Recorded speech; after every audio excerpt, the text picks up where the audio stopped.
Hi. When I first went vegan, I did so being 100% convinced that I was doing the right thing. Almost 3 years later, I still think going vegan has been the best decision for the animals, for the environment, and for myself. And I'm never going back. I just wish I did it sooner. Veganism is a philosophy and a way of living which seeks to exclude as far as is possible and practicable all forms of exploitation of and cruelty to animals for food, clothing, entertainment, transportation, hunting, experimentation, and any other purposes. For most human beings, especially those in modern urban and suburban communities, the most direct form of contact with non-human animals is at mealtime. We eat them. Now I know what you're thinking. Kavya, we are humans and they're animals. There is no comparison.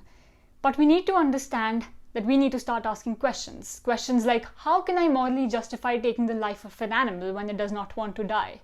Are my taste buds more important than the life? Why is it okay to kill the animals that we do and not cats and dogs?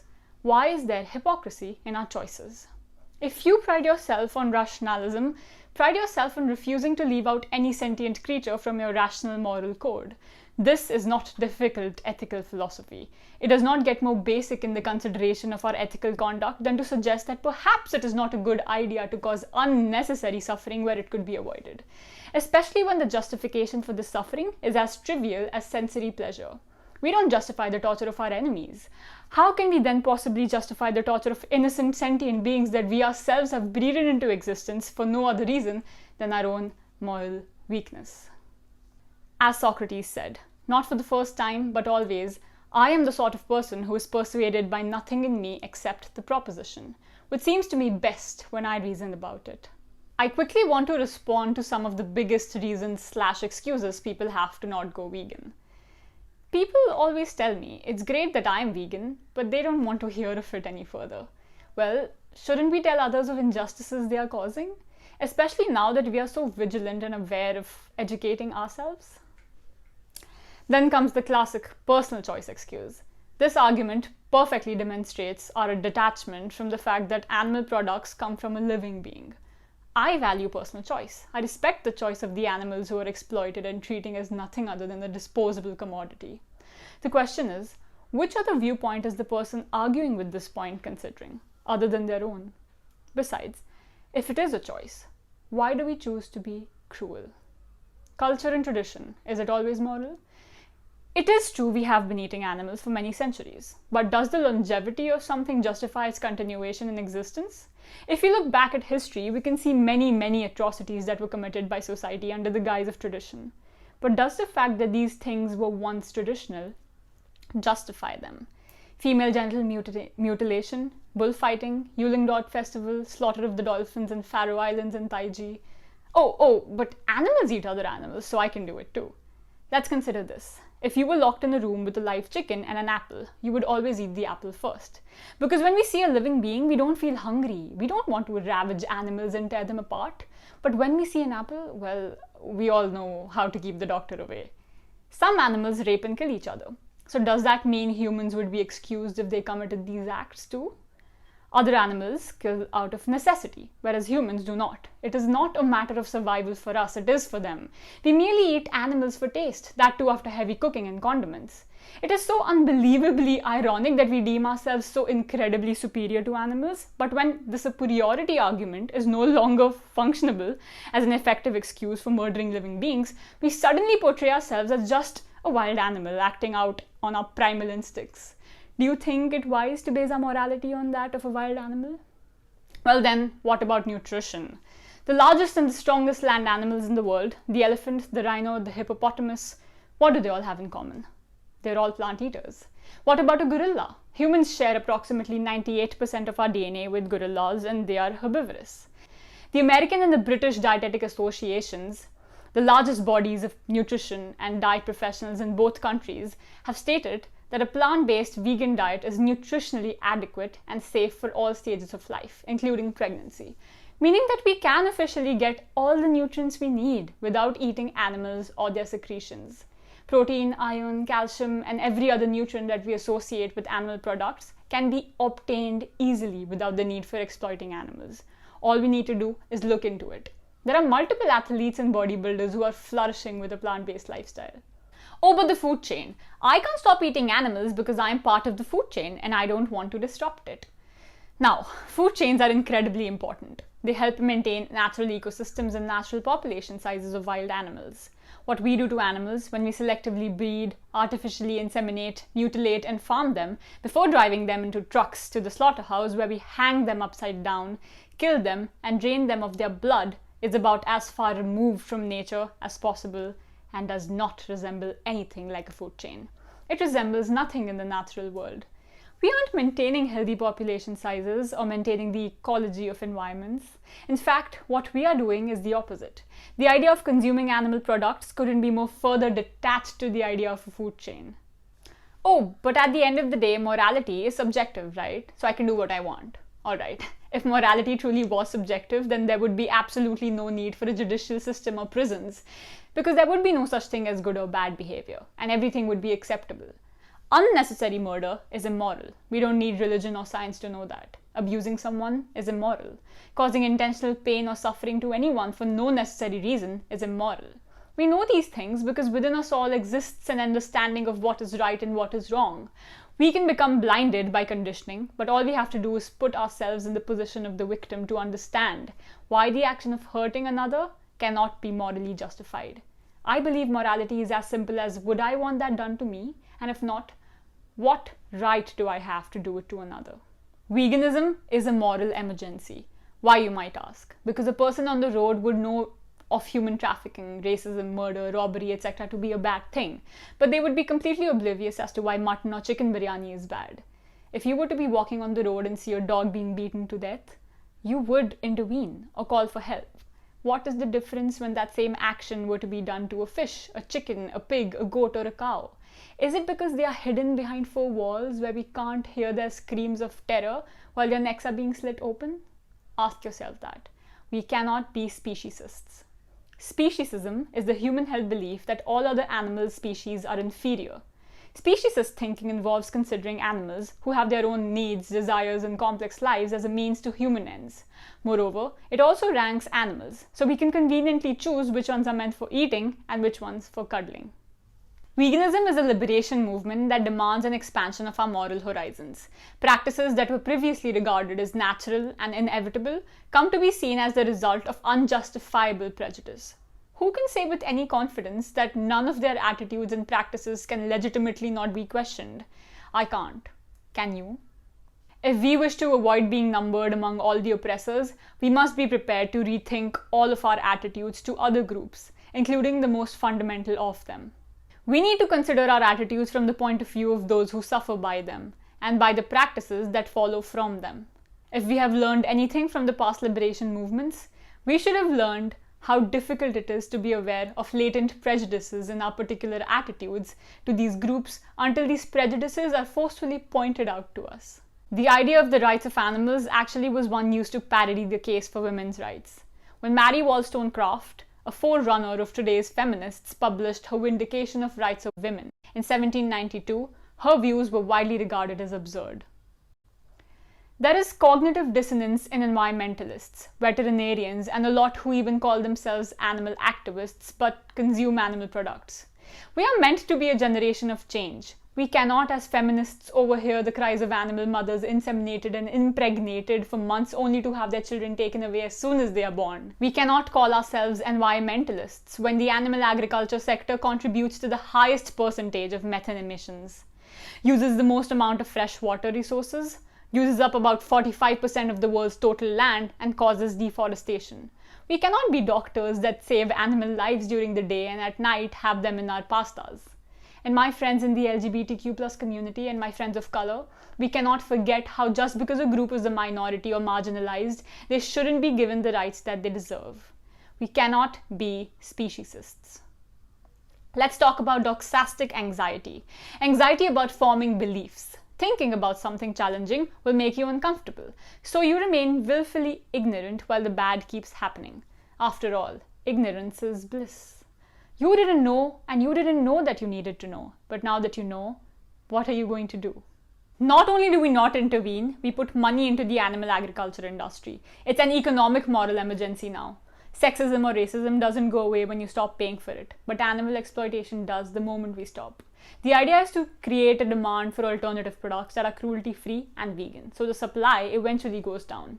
I don't compromise on what I eat, because firstly, when I choose better, no sentient being has to die when I pay for what I consume. And secondly, I have all the alternatives I need. Vegan cheese, butter, milk, ghee, mock meat, etc. You name it and there's a product for it.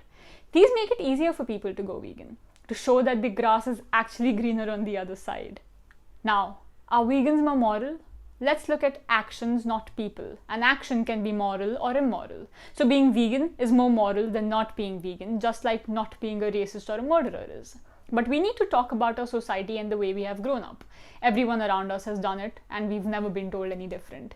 Neither had I when I was a non-vegetarian. So, veganism is morally superior if people know the truth. I don't hold people responsible for what they haven't been told.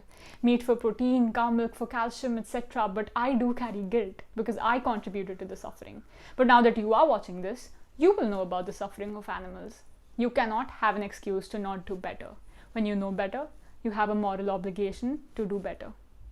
To be for animals is not to be against humanity. To require others to treat animals justly as their rights require is not to ask for anything more nor less in their case than in the case of any human to whom just treatment is due. The animal rights movement is a part of, not opposed to, the human rights movement. We consistently apply human rights across all issues. We think it's irrelevant to apply concepts like race and gender and sexuality and religion and discriminate against other people. Now, what is it that makes us do this? The idea is not to say that every human is the same or equal, because we can see that we aren't. The idea is to recognize that these differences are not morally relevant and do not strip someone of their basic rights. We don't have to deny that a pig and a cow is totally different from a human being in many important ways. But in all the ways that they do resemble us, in pain and happiness and motherhood, that's what we need to recognize. Thomas Jefferson said, because whatever be their degree of talent, it is no measure of their rights. Sir Isaac Newton was superior to others in understanding. He was not therefore lord of the property of others. We don't value people morally because they are artistic or intelligent. We value them because they exist. Our inability to empathize shouldn't be a reason for animals to suffer. Habit. That is the final barrier that the animal rights movement faces.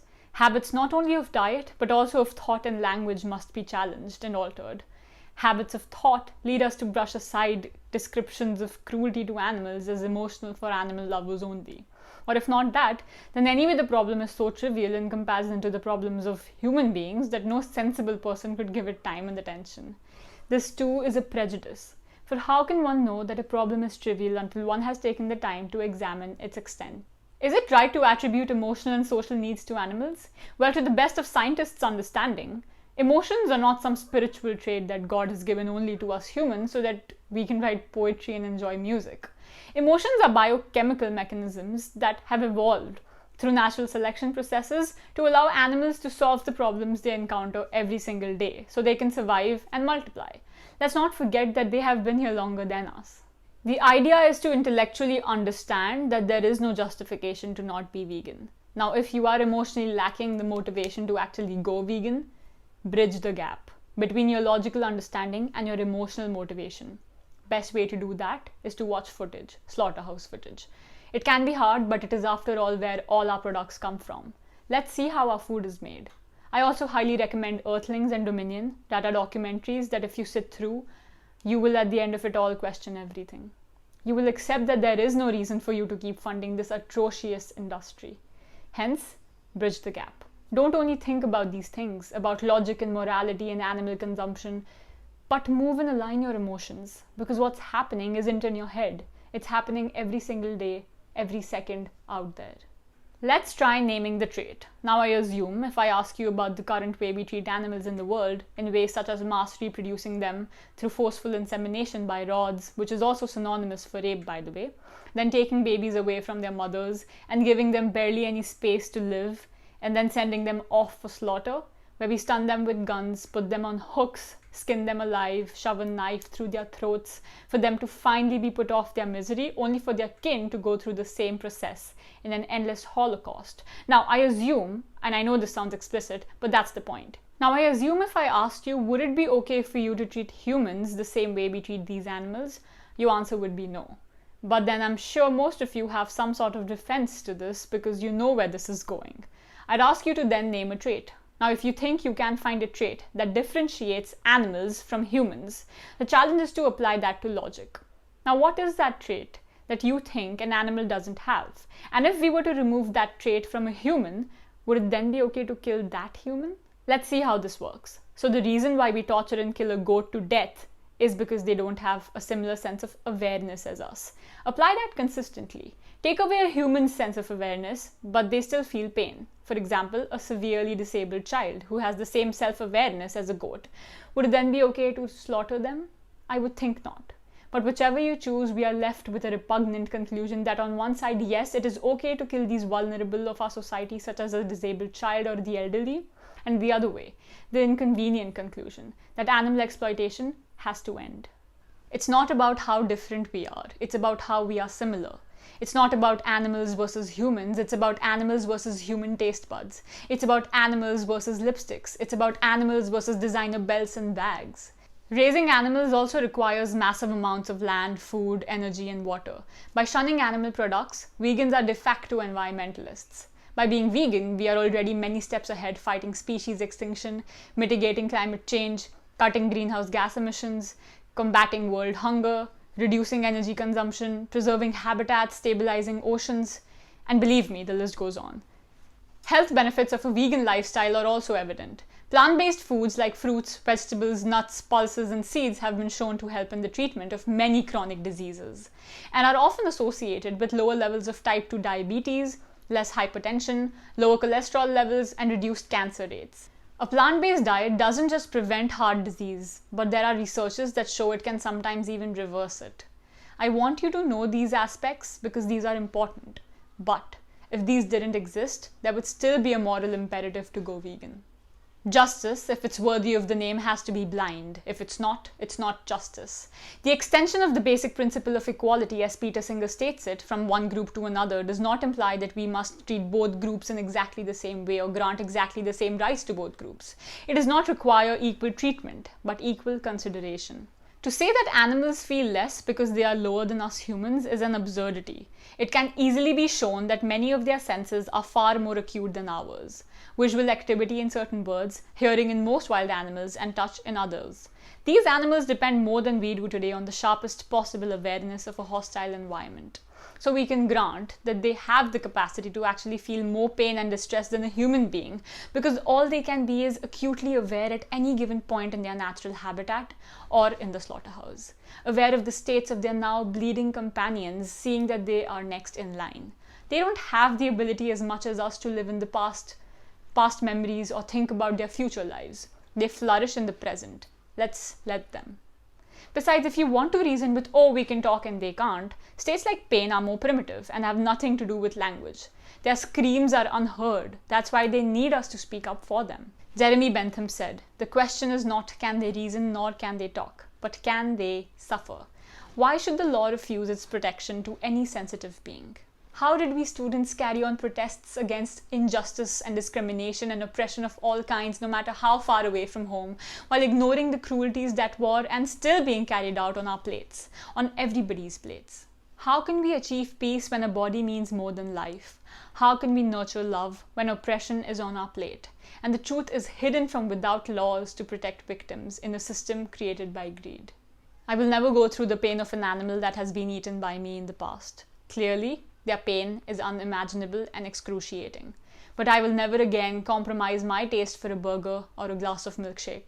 I will never be able to make up for the pain I have caused, but that doesn't mean things have to continue this way. If you refuse to partake in the exploitation of non-human animals, your stomach, your fridge, your mind, and your ethics will have never felt cleaner. If you turn down the offer of milk in your chai and aren't afraid to say why, your courage will betray a level of empathy far exceeding most of those around you, but exactly in line with what those beings that we share this planet with deserve. I know the idea of getting up and making a change can be difficult and frustrating, but veganism won't be your weakness. It can only be a strength.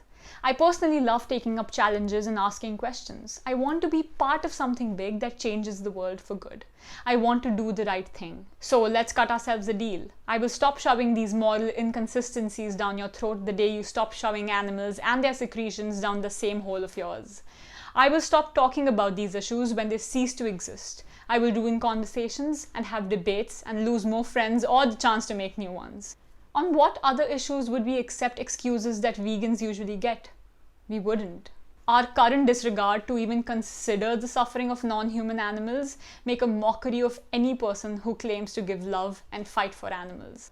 Also, vegetarianism, whilst being a necessary stepping stone between meat eating and veganism, is only a stepping stone. Dairy cows are slaughtered all the same when they stop producing milk and aren't of use to the industry anymore.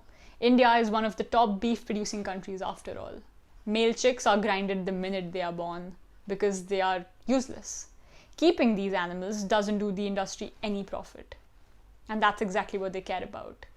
To be vegan is the path we want to be at. After that, we can collectively work together and tackle other issues, because I know veganism isn't perfect, but it is closer to being perfect than not doing anything at all. At the end of the day, veganism is not a diet or a virtue flex. It is an animal rights movement. Everything we are doing is for the animals. Think about not what you are eating, but who you are eating. Have that on your conscience. If you have gotten this far, thank you so much for listening. My name is Kavya Pandit, and I'm vegan.